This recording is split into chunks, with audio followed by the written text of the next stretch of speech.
Αν τους αγαπάς, αφήσε τους να φύγουν. Έτσι λένε.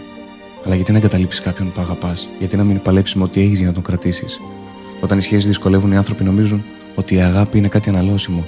Σαν να μπορείς απλά να βρεις κάποιον άλλον, να ξεκινήσεις από την αρχή, να προχωρήσεις, αλλά δεν είναι τόσο απλό. Δεν βρίσκεις τέτοια σύνδεση παντού.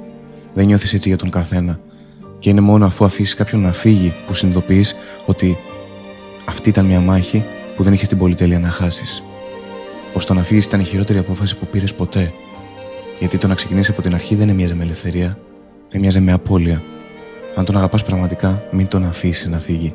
Μην αφήσεις τον φόβο ή τη δυσκολία να σε πείσουν να τα παρατήσεις. Γιατί αν το κάνεις, θα νιώθεις κάθε μέρα έναν ήσυχο πόνο που δεν φεύγει ποτέ. Το να ξέρεις πως είχες κάτι αληθινό και το άφησες να σου ληστρήσει.